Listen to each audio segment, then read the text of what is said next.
Hello and welcome. This is our second podcast. We are volunteer from AUM association and we are recording this podcast about nutrition as part of the health campaign, which is a focus on young people that we are having during this month of Solidarity. So, I'm Sadig, I'm 24 years old, I'm from Azerbaijan. Hello, I am Laura, I'm 24 years old and I'm from Spain. Hello, I'm Elena, I'm 33 years old and I'm also from Spain. And hello, I am Oihana, I'm also 22 and I'm also from Spain. Good. Today we are going to talk about eating disorders. Why eating disorders? It's a mental health problem, but actually is a multi-causal problem and it's strongly related with our nutritional habits. Eating disorders are serious mental and physical illnesses that involve complex and damaging relationships with food, eating, exercise, and body image. Yes, and this is an important problem nowadays because of the complexity of the problem, which includes a lot of different labels and risk behaviors. There are differences of statistics between different countries, so it's difficult to have a specific statistic of like in the world. But approximately we found that it is one of the three more common illnesses in teenagers, and it's estimated that 20 million people suffer from eating disorders in Europe. Yeah, also eating disorder once it typically occurs in adolescent or young adulthood, but is not limited to this life state. Some years ago, eating disorder usually they started to appear between 13 and 19 years old, but nowadays they are starting early, between 9 and 10. Wow, it's really shocking, Elena. But actually, people of any age, sex, or social background can suffer from an eating disorder. Anyway, as a rule, it's more prevalent in young women. For example, it's estimated that it's 9 women per each man.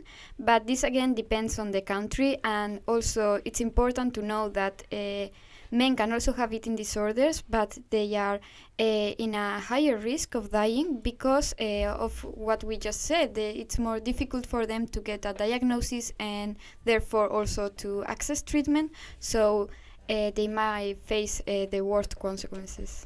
Yes, and also related with this, with the diagnosis, there are a lot of risky behaviors that are problematic and aren't diagnosed or aren't visible, so sometimes they are encouraged also by society, but we are going to talk about this more later. Yes, and we should really worry about this because of the consequences that eating disorder have. For example, they can lead to depression and they have a high comorbidity with other mental health disorders, and they also have a high risk of death, both because of suicide and also because of the health complication that a lack of good nutrition have. And they also impact greatly on your life and your social life. It's difficult to keep on with the relationship with friends, with a partner, and also with your family because of the many fights that these behaviors can end up with. Yes, we say that this includes different levels. Probably you know anorexia and you think about skinny girls that don't eat. Also about bulimia, that means vomit the food, but there are more complex and there are more. So what type of or eating disorders exist? In case of anorexia, people with suffer it maintain a very restricted diet in order to lose weight. This doesn't mean that they are don't eating anything, that they eat, and it might be difficult to notice that they are not eating enough sometimes. It can be restricted in both terms of calories or in terms of completely stopping eating certain foods or group of foods like carbohydrates or sweets. And some people also use purgative behaviors like over-exercise, vomit, or using laxatives.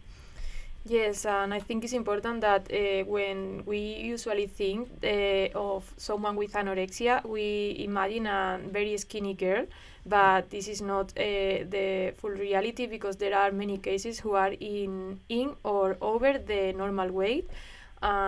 Is also have the same consequences. It's called like atypical anorexia, and it's have the same bad consequences that the other, and is also as common as the normal anorexia.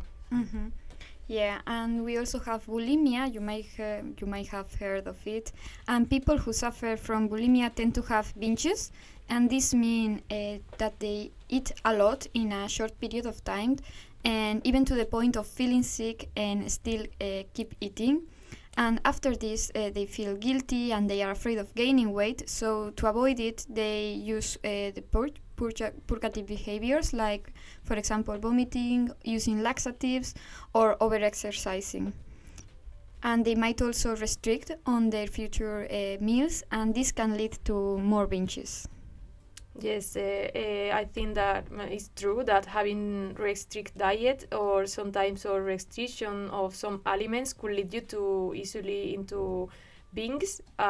This related with another diagnosis that is called binge eating disorder. Is so similar to bulimia, but they don't engage in purging behaviors after a binge. Is more focused on having a strong period of binging. There are other categories very common, for example, the mixed disorder. That it means having symptoms of more than one category. Also, orthorexia. It's characterized by an excessive preoccupation with eating healthy foods, and there are many more. We should also mention that many people with eating disorder fluctuates between one another category. Also, even if someone doesn't fit completely into a category or a diagnosis, doesn't mean that they are not into an eating problem or disorder. So, moreover, many people engage in risky behaviors. These behaviors are dangerous and unhealthy in themselves. May also signify the beginning of one of the above categories, and in fact, some are symptoms are just labels, and they are related to other mental health and nutritional problems. So, girls, could you give us some example of what you know or think about these risky behaviors? One of these behaviors, for example, could be the compensation, and this happens when one day you eat a lot, or maybe you eat fast food and you think, okay, now my next meal I will just not eat or eat much less than what I usually do, even if you feel hungry.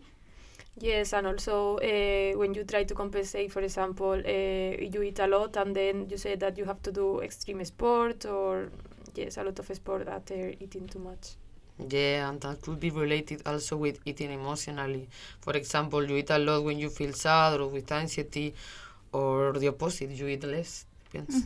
Yeah, but I think that this can be normal because your mood can influence your hunger levels. But I think the problem comes when you try to regulate your emotions through food. Yeah, this could happen, for example, when you are studying for the exam. Some people eat a lot and the opposite, others feel less hungry. Yeah.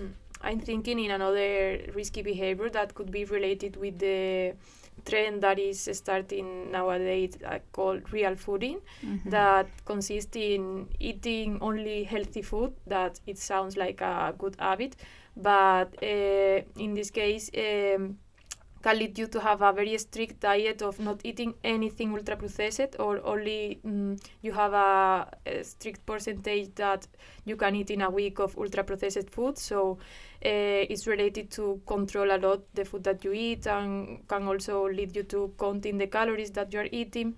And this could be the start of risky behaviors having an obsession with the healthy food and an eating disorder. And also, when someone is recovering from an eating disorder that have in the past, or is in the way of recovering with treatment, it's easily to start with this type of diets, because it's a way to have a strong control of the food, disguising as a healthy lifestyle.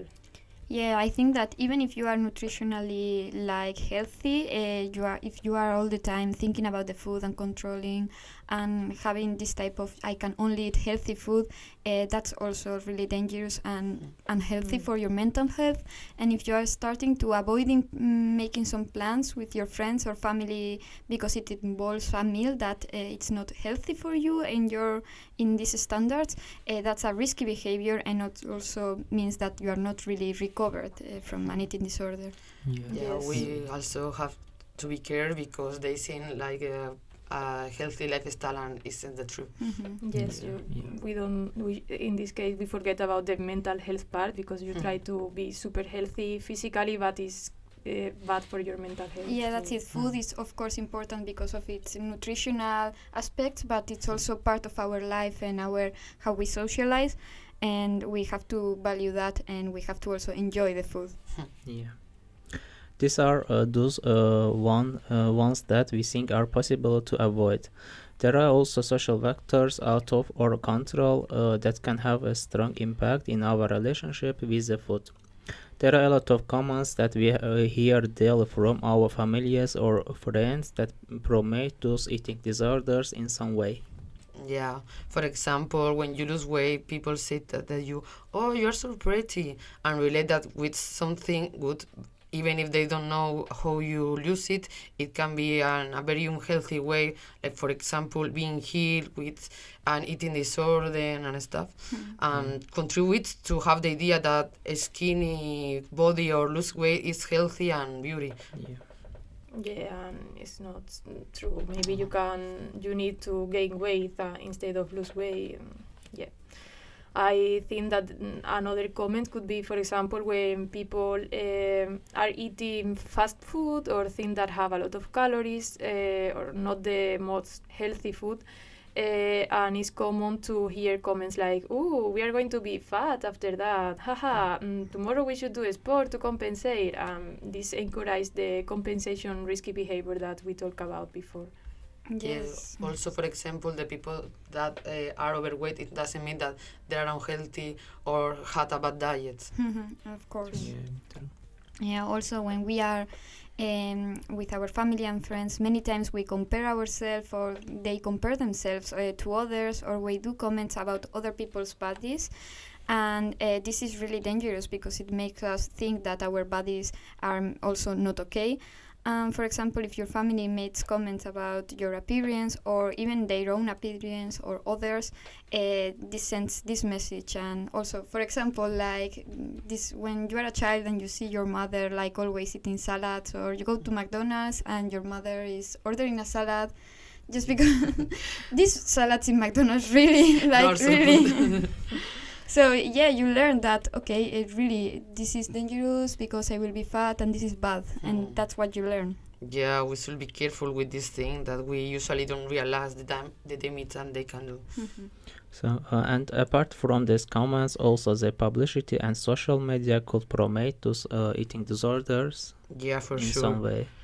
In media, we see indirect messages such as subliminal messages. For example, in a TV show, all the popular kids might have a certain body type, while the character who plays the villain or his cat as the unpopular one is overweight. This is a way to communicate that being in a big body is bad. It's like, for example, in the movie Love Little Mermaid, the villain is overweight. Yes, Yeah. and there are a lot of movies like a group of teenagers, and the one that the others loved about them or are like not popular is normally overweight, and the others, like the good characters, are always skinny. Yeah, or the overweight one is always like very insecure, like we never see And someone unhappy. Yeah, and unhappy really. Social networks often encourage people to be worried about their bodies and food.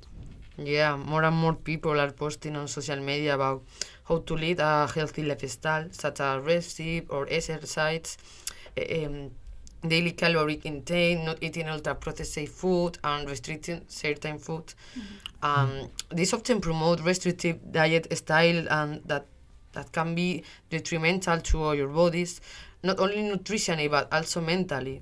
And in people with eating disorders, they can make it difficult for them to become aware of their illness, normalizing unhealthy behavior and maintaining negative beliefs about themselves through constant comparison with other people. Yes, for example, on Instagram or TikTok. Yes, in Instagram you can see a lot of photos with filters in the face and also in the body, so you see like have very pressure in body image, because if you see that photos with poses that aren't common or real, or also edited to be more skinny, you are going to you are going to compare yourself with this type of bodies, and they aren't real. Yeah, and honestly, I see more and more influencers in this social media that post like these advices for losing weight, but they are not really professional or nutritionists, so they might be giving really unhealthy advices, but everybody's listening to them. For this, it is important that if you want to follow a new type of diets, get advice from a nutritionist or another professional that you know that is really a professional. Mm-hmm. Yes, they can be maybe in the social media some professional of nutritionists that have a good content and have a positive or non-judgmental view of the body. So the important thing is to be sure that the content that you follow on the internet show this type of diversity. And as we talked about in your previous podcast, if you haven't seen it, you can find it in our YouTube page. It's very important to follow a healthy and balanced lifestyle, but it's also really important to be flexible with this. And also finally, after this interesting information, I would like to talk about how can we help people who are going through this type of problems. Well, I think it's really, really difficult to detect an eating disorder, even for the professionals. Some doctors are not able to detect it, because also people who is going through an eating disorder maybe might try to hide it, and they are very good at hiding it. So anyway, if you notice something strange, if you think that a friend or a relative might have problems with the food or their body image, I think it's important that if you feel like you can, to talk to them and support them, and also encourage them to ask for help from a professional. It can be the parents, the school psychologist, the doctor. Yeah. However, sometimes these people don't realize that they have a problem, or then try to hide it, and may have a very negative reaction when you try to talk with them. So if you to talk to them, you can try to show that you are worried and you are there to listen and help them in whatever they need. Don't judge them or force to eat. And the sooner they get help or can talk about the problems, the better, and you might help prevent the appearance of the worsening of an eating disorder. Yeah, I think it's very important what you said, Elena, because sometimes if you are through these problems, you think that anybody understands you, then it's important to try to be understandable and worried about that. So we are arriving to the final of the podcast, and to sum up, I want to say that eating disorders are serious problems that affect a lot of people nowadays and have a very many consequences. Also, that we have to be careful with the type of content that we follow on social media, that make sure that it's a positive for your physical and for your mental health, for example, or educative podcast that we have here. And also, if you need it, ask for help, not only in a professional way, but to your friends. And be careful with the comment that we have very normalized to say, and the image that being skinny is always healthy, because it's not. No, it's not the reality. Yeah. So we are Elena, Sadig, Laura, Oihana. We are volunteers in AUM Association. Thank you for listening. We hope you enjoyed it and learned something new. This is our second podcast about nutrition. You can check the first one about vegetable diets if you haven't listened it before, and also if you like them, feel free to check the rest of the podcast of the health campaign and other educational videos. Follow us on social media, Instagram, YouTube, TikTok, Facebook, if you want to know more about other AUM projects. Bye bye. Bye-bye. See you. Bye-bye. See you. See you.